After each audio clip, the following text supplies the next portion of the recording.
Mi esposo me apretó el brazo con una sonrisa rígida mientras entrábamos al salón iluminado por candelabros. «Quédate atrás». «Ese vestido es vergonzoso», murmuró entre dientes. Yo asentí como siempre. Entonces ocurrió. Cuando el nuevo dueño, un hombre cuya fortuna llenaba titulares, cruzó la puerta, mi esposo se lanzó a darle la mano. El hombre ni siquiera lo miró. Caminó directo hacia mí, tomó mis manos temblorosas y con los ojos llenos de lágrimas, susurró: «Te he buscado durante 30 años y todavía te amo». El sonido del cristal al romperse cortó el aire. El vaso de mi esposo había caído al suelo. Antes de que la historia continúe, te invito a acompañarme en este viaje. Suscríbete al canal y dale like a este video para que sepa que me apoyas y puedas seguir contando historias como esta. Déjame un comentario abajo y dime desde qué ciudad me estás viendo. Ahora sí, empecemos. Nunca debí sorprenderme cuando Héctor insistió en que lo acompañara a la gala corporativa. En 27 años de matrimonio, jamás había querido que estuviera a su lado en un evento de trabajo.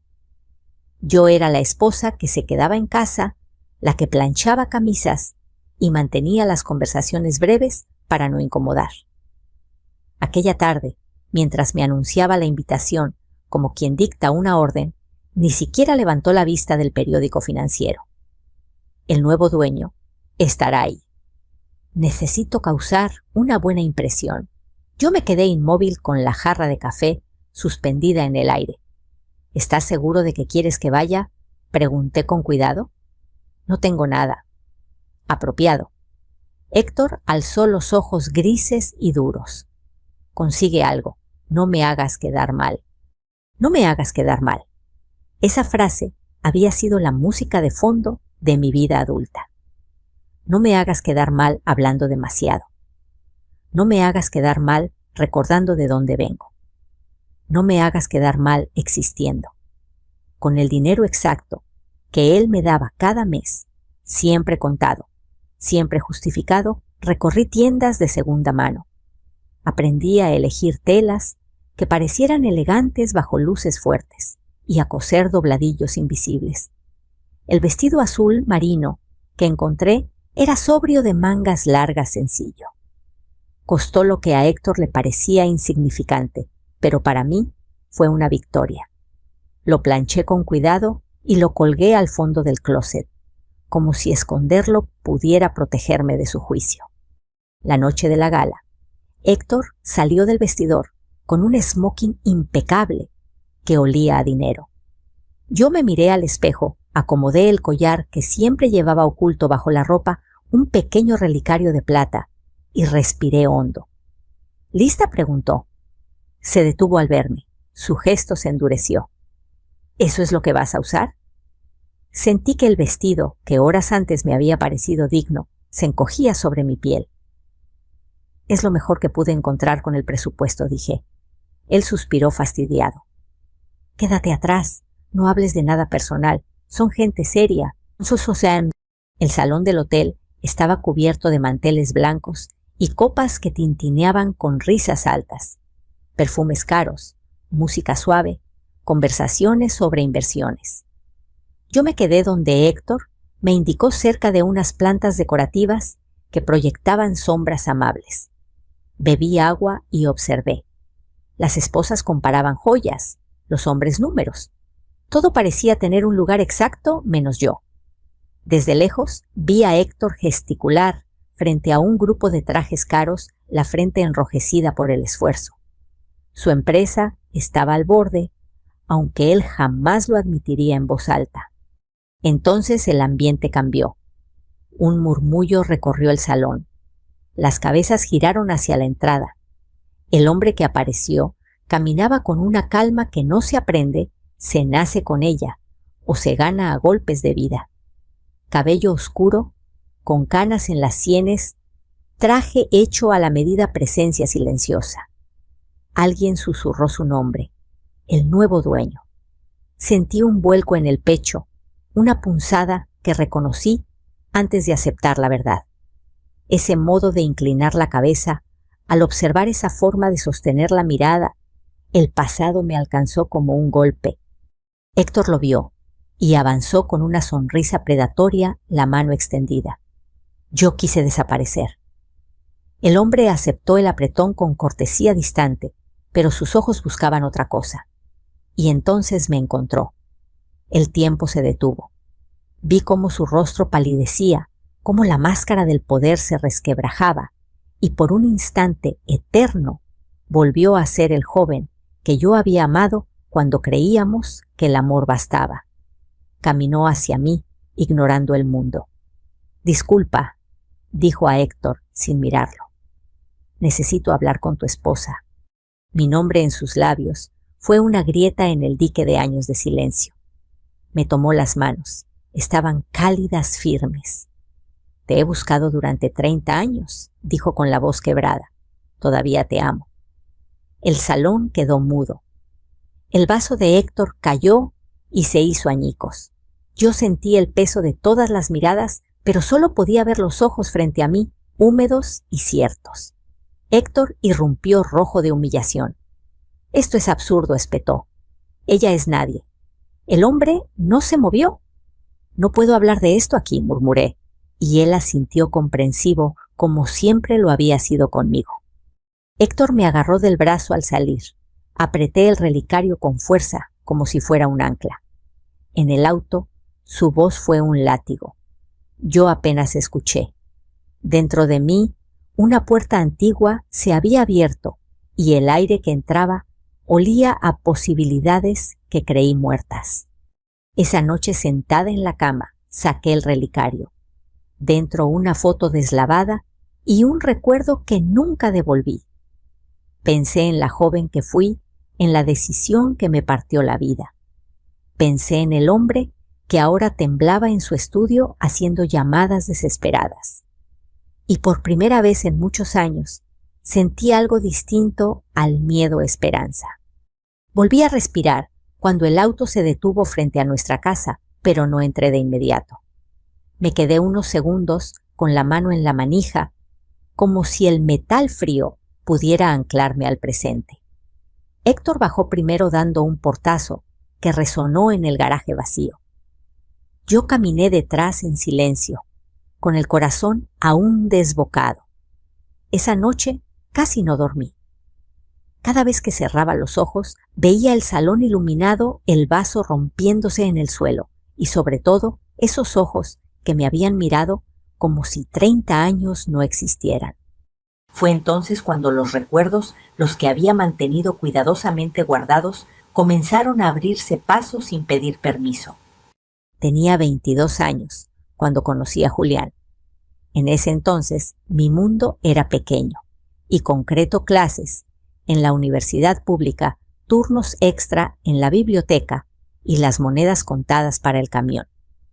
Yo estudiaba letras, convencida de que las palabras podían salvar a las personas o al menos acompañarlas.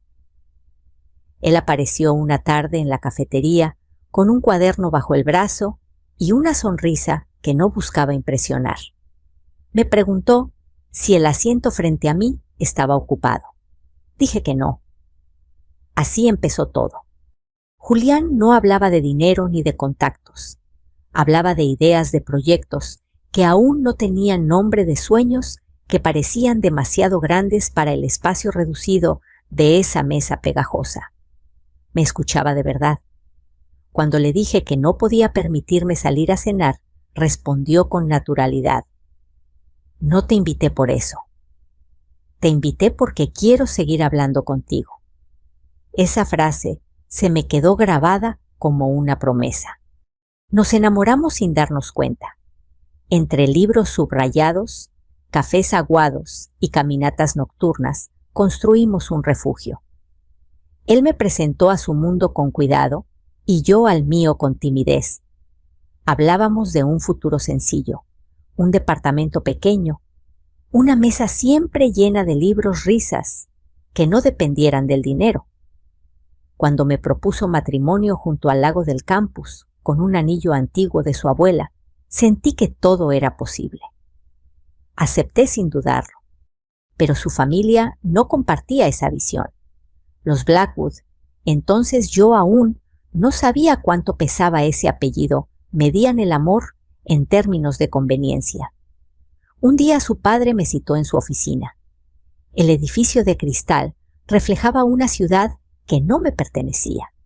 Me habló con cortesía helada, con palabras elegidas para herir sin levantar la voz. Me dijo que yo no encajaba, que Julián tenía responsabilidades, que mi origen humilde sería un lastre. Cuando mencionó mi beca, sentí que el suelo se abría. Una llamada basta, dijo sonriendo, y todo lo que has construido desaparece. Salí de esa oficina temblando. 3 días antes había descubierto que estaba embarazada. El pequeño papel, con 2 líneas rosas, seguía doblado en el bolsillo de mi abrigo. No se lo había dicho a Julián todavía. Planeaba hacerlo el fin de semana, imaginar juntos una vida que ahora parecía frágil como vidrio. Esa noche tomé la decisión más difícil de mi vida. No le conté nada, ni la amenaza ni el embarazo. Me convencí de que alejarme era protegerlo. Le devolví el anillo en una cafetería con las manos heladas y la voz rota. Le mentí. Le dije que éramos demasiado distintos, que no quería su mundo. Vi su corazón romperse frente a mí, y aún así me fui. 3 semanas después, perdí al bebé, sola en una sala blanca que olía a desinfectante y despedida. Lloré por 2 pérdidas, la que ocurrió en mi cuerpo y la que había provocado con mis palabras. Cuando Héctor apareció en mi vida meses después, yo estaba cansada de llorar. Él ofrecía estabilidad, una vida sin sobresaltos. Acepté su propuesta como quien se aferra a una tabla en medio del mar. Pensé que con el tiempo aprendería a amar. No entendí que estaba cambiando una herida abierta por una jaula dorada. Mientras estos recuerdos me atravesaban esa madrugada, entendí por qué el encuentro en la gala había sido tan devastador. No era solo Julián, era todo lo que había enterrado para sobrevivir. El amor, la culpa, la pregunta eterna de qué habría pasado si hubiera sido más valiente. Al amanecer, toqué el relicario otra vez. Dentro, además de la foto, había una certeza que nunca me abandonó del todo. Yo no había dejado de amar. Solo había aprendido a callar. Y ahora, después de 30 años, el pasado había regresado para exigir una respuesta. El día después de la gala, Héctor actuó como si nada hubiera pasado. Desayunó leyendo las noticias financieras, hizo un comentario trivial sobre el tráfico y salió temprano como siempre. Esa normalidad forzada fue más inquietante que sus gritos. Yo recogí la mesa despacio, observando mis propias manos como si fueran de otra persona. Pensé en Julián, en la forma en que me había mirado, y luego en Héctor, en la manera en que llevaba años mirándome sin verme. Me casé con Héctor 6 meses después de haber dejado a Julián. Aún llevaba el duelo como una sombra. Héctor era amigo de un primo lejano, un hombre respetable, mayor que yo, con una carrera estable y un discurso tranquilizador. «Conmigo estarás segura», me dijo. Yo confundí seguridad con amor, silencio con paz. La boda fue correcta, discreta. Nadie gritó de felicidad, pero todos aprobaron.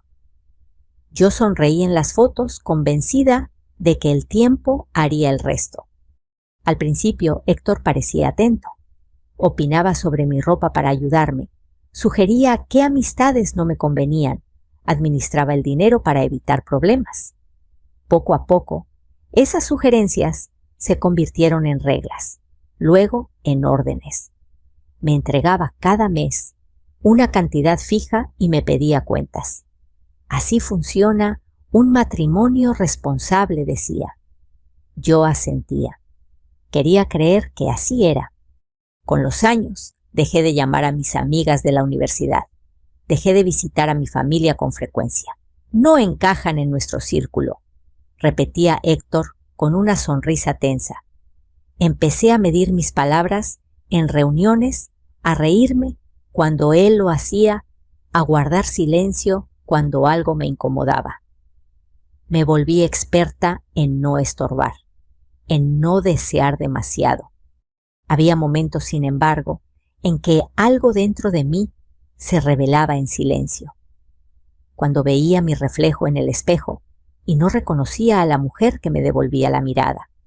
Cuando escuchaba a Héctor decir "yo te mantengo" como si fuera un argumento definitivo. Cuando me pedía permiso hasta para cambiar una lámpara, como si mi autonomía fuera un capricho peligroso.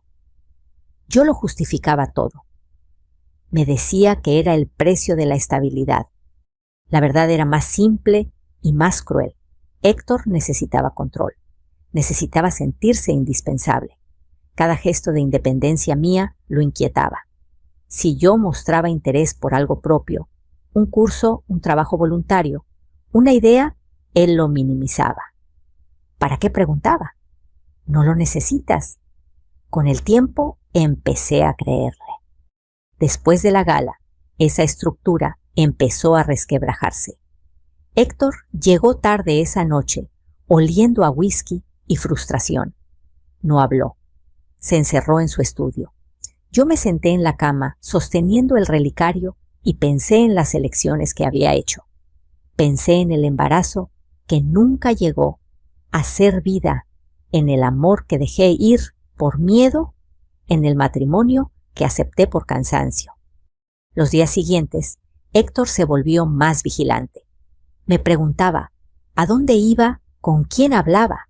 ¿Cuánto tiempo tardaba en volver? Su tono era amable, pero sus ojos no. Yo sentía su miedo detrás de cada pregunta. Miedo a perder lo que consideraba suyo, porque así me veía como una posesión. Una tarde, mientras doblaba ropa, encontré una vieja caja de documentos que no reconocí. Dentro había papeles bancarios, contratos, nombres que no entendía. Cuando Héctor me sorprendió revisándolos, su reacción fue desproporcionada. Me arrebató la caja y la cerró de golpe. «No metas las narices donde no te corresponde», dijo con una frialdad que me heló. Fue la primera vez que vi claramente la grieta en su fachada de esposo correcto. Esa noche discutimos, no a gritos, sino con palabras medidas afiladas. «Te vi con él», dijo al fin, refiriéndose a Julián. «No fue nada», respondí, aunque sabía que mentía. «Fue todo», agregó. Me acusó de avergonzarlo, de poner en riesgo su reputación.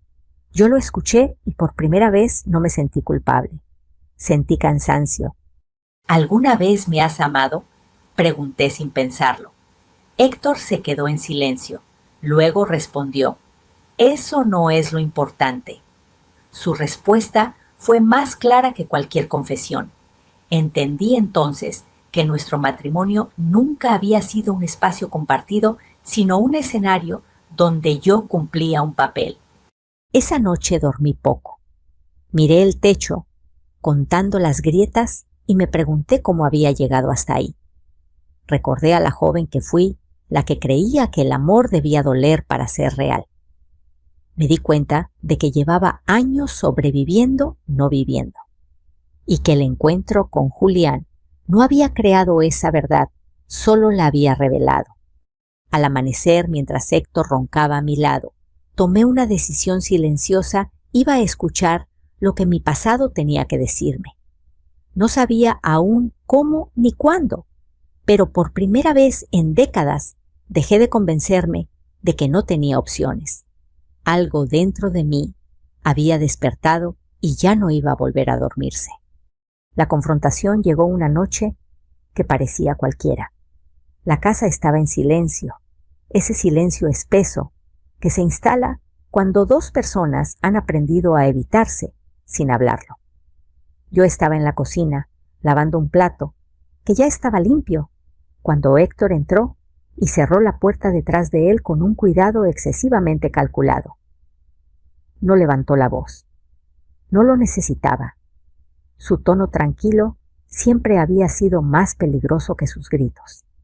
«Tenemos que hablar», dijo apoyándose en la encimera, bloqueando la salida sin hacerlo evidente. Sentí un nudo en el estómago. Me sequé las manos despacio y me giré para mirarlo. Había algo distinto en su expresión. No era solo enojo, era una especie de satisfacción tensa, como si por fin estuviera a punto de revelar una carta guardada durante años. «Lo de la gala no se va a repetir», continuó. «No volverás a ver a ese hombre».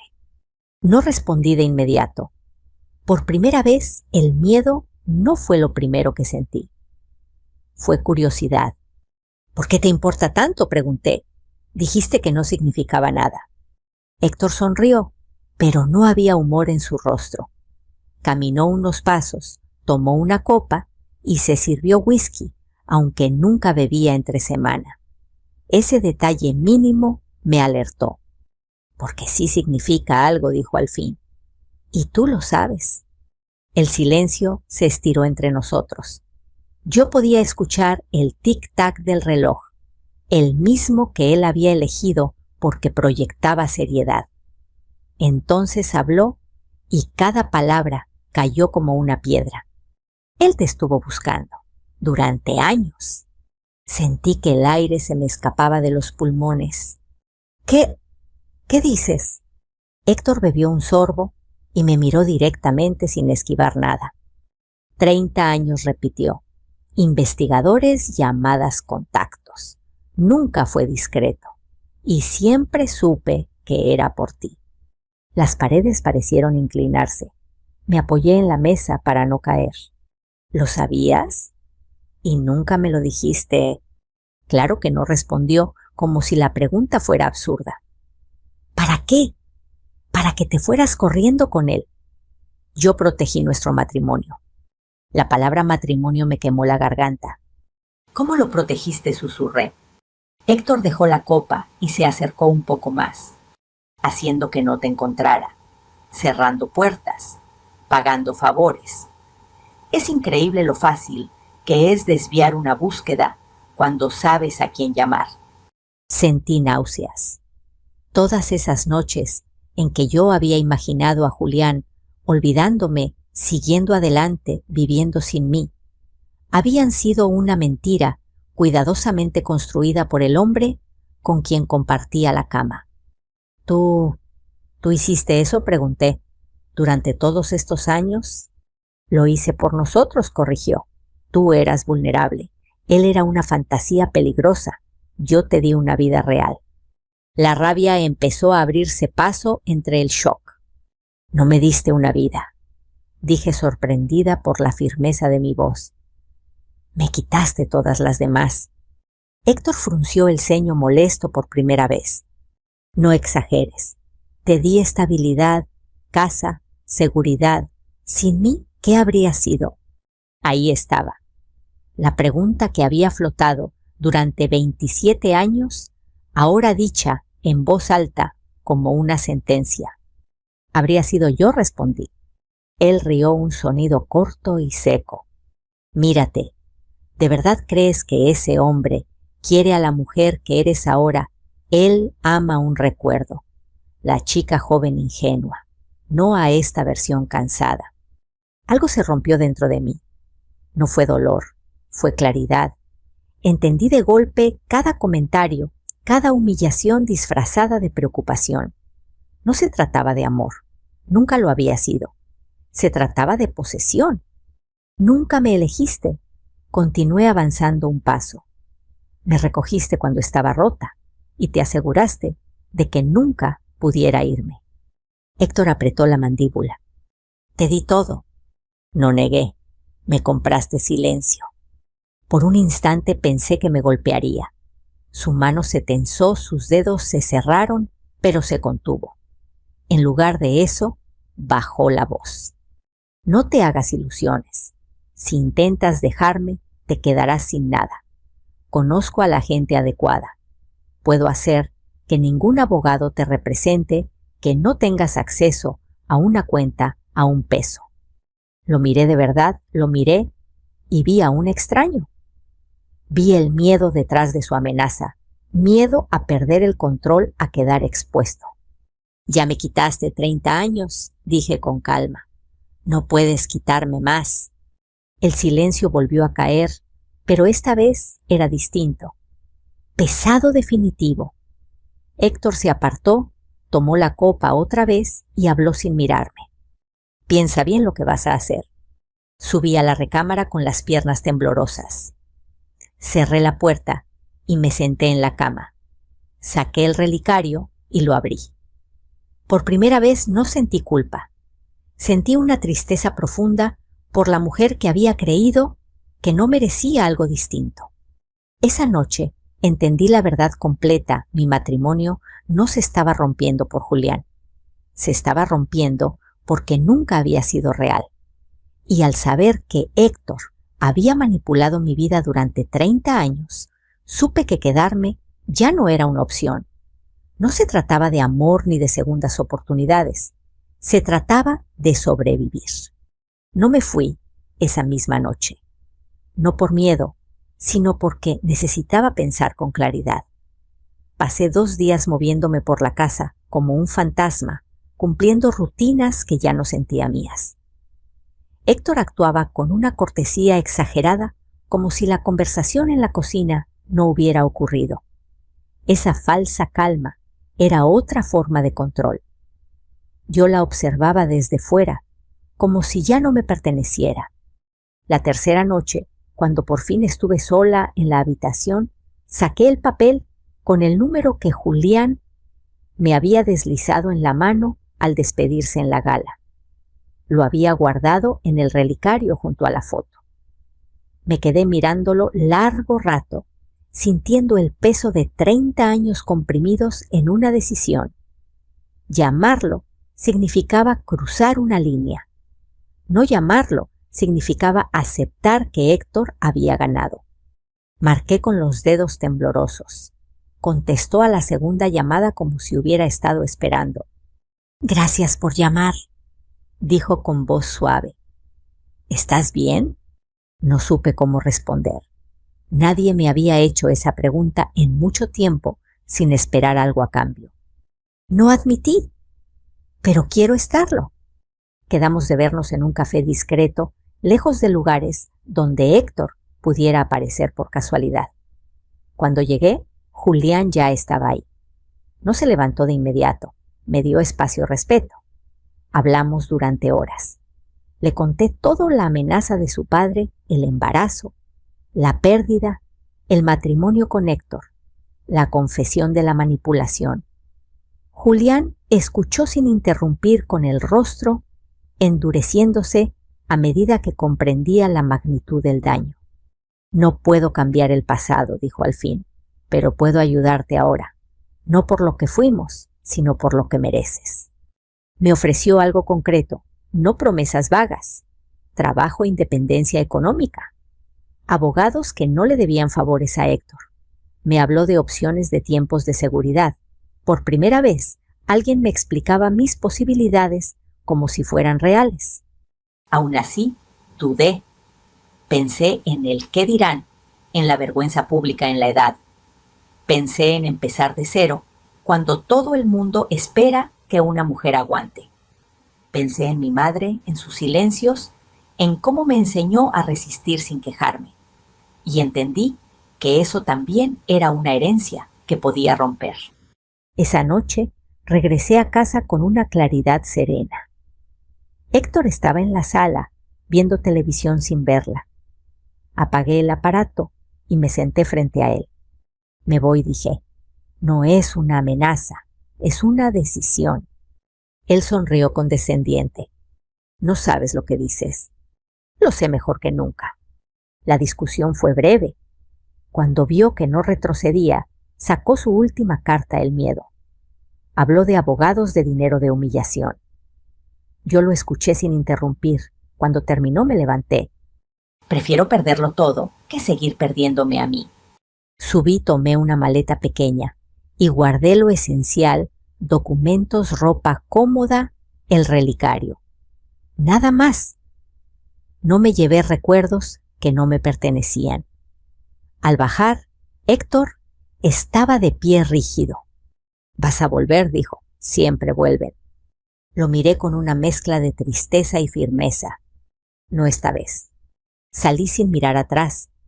El aire de la noche me golpeó el rostro como una bienvenida. Llamé a un taxi y mientras avanzábamos por la ciudad sentí algo nuevo. Miedo sí, pero también alivio. Llegué a un hotel sencillo, cerré la puerta de la habitación y me dejé caer en la cama. Lloré. No de pena, sino de cansancio liberado. A la mañana siguiente acepté el trabajo que Julián me había ofrecido. No como un rescate romántico, sino como un puente. Firmé papeles con manos firmes. Por primera vez, mi nombre estaba ligado a una decisión propia. Sabía que Héctor no se quedaría quieto. Sabía que vendría la guerra. Pero también sabía algo más importante: ya no estaba sola y ya no estaba dispuesta a negociar mi dignidad. Al mirarme en el espejo del hotel, con el rostro cansado, pero los ojos claros, entendí que no estaba huyendo. Estaba avanzando. La reacción de Héctor no tardó en llegar. A las 48 horas de mi salida, mi teléfono comenzó a llenarse de mensajes que iban de la súplica al insulto del arrepentimiento teatral a la amenaza abierta. No respondí. Había aprendido que cualquier palabra mía era combustible para su necesidad de control. Julián, en cambio, fue claro y metódico. Todo por escrito, me dijo, y deja que los abogados hagan su trabajo. 3 días después de empezar en la empresa, Julián me llamó a su oficina. No había dramatismo en su voz, pero sí gravedad. Cerró la puerta y me ofreció asiento. Sobre el escritorio había una carpeta gruesa llena de documentos. «Necesito que sepas algo», dijo. «Antes de la gala, cuando investigábamos posibles alianzas, noté inconsistencias en los negocios de Héctor. Nada definitivo. Pero ahora es distinto». Abrió la carpeta y comenzó a explicarme con paciencia. Transferencias cruzadas, empresas fantasma, proyectos inmobiliarios que no cuadraban con los ingresos declarados, dinero que entraba y salía sin justificación clara. No entendía todos los términos, pero entendía el significado. «¿Desde cuándo?», pregunté. «Años», respondió. «Probablemente desde antes de que yo volviera a aparecer en tu vida. La fiscalía ya lo tenía en la mira. Yo no hice nada para acelerar el proceso. Solo dejé de estorbar». Sentí una mezcla de vértigo y tristeza. Pensé en la casa, en las cenas con invitados, en la fachada de respetabilidad que habíamos sostenido. Todo había sido un escenario. «¿Qué va a pasar ahora?», pregunté. «Lo que tenga que pasar», dijo Julián. «Pero quiero que estés preparada. Habrá ruido, prensa, comentarios, gente que preguntará ¿qué sabías tú?». La pregunta me atravesó como una aguja. «No sabía nada», respondí con firmeza, «y no voy a cargar con culpas que no me pertenecen». 2 semanas después, la noticia estalló. Héctor fue detenido a la salida de su oficina. Las cámaras captaron su rostro desencajado, las esposas brillando bajo el sol. Los titulares hablaban de fraude, lavado de dinero o evasión fiscal. El empresario ejemplar se desmoronaba en tiempo real. Yo vi la transmisión desde el pequeño departamento que había alquilado con mi nuevo salario. No sentí alegría, sentí silencio. Un silencio limpio. Los abogados me llamaron para decirme que el proceso de divorcio quedaba suspendido hasta nuevo aviso. Los bienes serían congelados. Héctor ya no tenía margen para intimidar a nadie. Sus amenazas se volvieron irrelevantes de la noche a la mañana. Algunos conocidos me llamaron con curiosidad disfrazada de preocupación. Otros guardaron distancia. Yo respondí lo justo. No necesitaba justificarme. La verdad, por una vez, no dependía de mí. Una tarde, mientras caminaba de regreso del trabajo, me detuve frente a un aparador y vi mi reflejo. No llevaba ropa cara, no llevaba joyas llamativas, pero mi postura era distinta. Mis hombros estaban rectos, mi respiración tranquila. Pensé en la mujer que había salido de esa casa con una sola maleta y entendí que ya no era la misma. Héctor intentó contactarme una última vez desde la cárcel preventiva. La llamada quedó registrada. No contesté, no por rencor, sino porque ya no tenía nada que decirle. Su caída no era mi victoria, era la consecuencia de sus propias decisiones. Esa noche Julián y yo hablamos largo, no del pasado, sino del presente, de mis miedos, de mis límites, de lo que significaba reconstruir sin idealizar. Él no prometió nada, yo tampoco. Nos ofrecimos respeto, tiempo y honestidad. Era más de lo que había tenido en décadas. Cuando apagué la luz y me acosté, sentí algo que no reconocía del todo. No era felicidad completa. Era paz. La certeza de que pasara lo que pasara después, ya no viviría arrodillada ante nadie. 8 meses después, me encontré de pie frente al espejo de un pequeño vestidor, ajustando con calma un vestido color marfil. No era lujoso, ni pretendía serlo. Era sencillo, elegante, elegido por mí. Mientras alisaba la tela con las manos, pensé en lo lejos que había llegado desde aquella noche en la gala, desde la cocina, donde una verdad brutal había partido mi vida en dos. La mujer que me miraba desde el espejo tenía más líneas en el rostro que a los 22 años.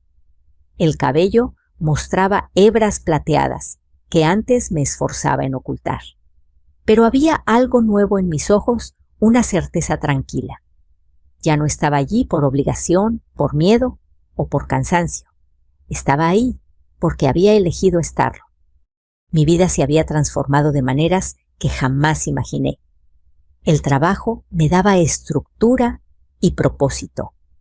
Colaboraba en proyectos comunitarios, programas de lectura, iniciativas educativas que me recordaban por qué amé las palabras desde joven. Ganaba mi propio dinero, pagaba mis cuentas, tomaba decisiones pequeñas y grandes sin pedir permiso. Esa libertad cotidiana, tan simple para otros, era para mí un milagro. Julián y yo avanzamos con cuidado. No intentamos recuperar el tiempo perdido, ni fingir que el pasado no nos había marcado. Nos conocimos de nuevo como 2 adultos que ya habían sido heridos. Hubo conversaciones difíciles, silencios necesarios, risas tímidas. No me prometió un para siempre. Me ofreció algo más valioso: respeto. Y yo por primera vez me lo ofrecí también a mí misma. El proceso legal siguió su curso. Héctor enfrentó las consecuencias de sus actos. Yo firmé documentos con una serenidad que antes no creía posible. Cuando finalmente el divorcio quedó resuelto, sentí una ligereza inesperada. No celebré. Cerré un capítulo. Dejé atrás una vida que había sido una prisión elegante y abrí espacio para algo distinto. Aquella tarde, alguien tocó la puerta del vestidor. Era Julián. Sonrió al verme no con sorpresa, sino con admiración silenciosa. No dijo «te ves hermosa», como un cumplido vacío. Dijo «¿te ves en paz?» Y supe que era verdad. No hubo grandes multitudes ni discursos grandilocuentes. Solo unas cuantas personas cercanas, un jardín tranquilo y un cielo claro. Cuando tomé su mano, sentí la firmeza de una elección compartida, no la dependencia de una necesidad. No estaba allí para llenar un vacío. Estaba allí para caminar acompañada. Mientras escuchaba las palabras que sellaban ese nuevo comienzo, pensé en la joven que fui, en la mujer que sacrificó todo por miedo, en la esposa que aprendió a desaparecer para sobrevivir. Quise decirle algo a esa versión de mí misma. No estabas equivocada por querer amor. Estabas equivocada al creer que no lo merecías. Más tarde, ya a solas, Julián sacó de su bolsillo una pequeña caja. Dentro estaba el anillo antiguo, el mismo que yo había devuelto décadas atrás. Me lo ofreció sin prisa, sin exigencia. Solo si tú quieres, dijo. Lo miré un largo momento antes de asentir. No porque cerrara un círculo romántico, sino porque representaba algo distinto, ahora una promesa consciente elegida. Al deslizarlo en mi dedo, no sentí que el tiempo se hubiera detenido. Sentí que por fin avanzaba en la dirección correcta.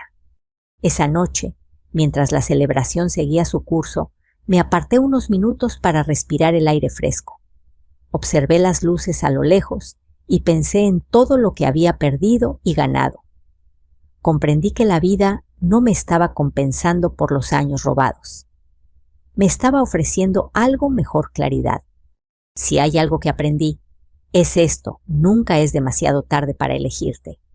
No importa cuántos años hayas guardado silencio, cuántas veces te hayan dicho que sin alguien no eres nada. Siempre hay un momento. A veces llega con dolor, a veces con verdad, en el que puedes decidir dejar de sobrevivir y empezar a vivir. Si has llegado hasta aquí conmigo, gracias. Gracias por escuchar, por sentir, por acompañarme. Quiero saber qué piensas tú. ¿Qué habrías hecho en mi lugar? ¿Te has reconocido en alguna parte de esta historia? Déjame un comentario y dime desde qué ciudad me estás escuchando. Tenemos muchas más historias para compartir, historias de segundas oportunidades, de dignidad y de valentía silenciosa. Suscríbete al canal para no perderte ninguna y sigamos juntos este camino. Porque a veces la vida no termina cuando todo se rompe. A veces ahí es donde realmente comienza.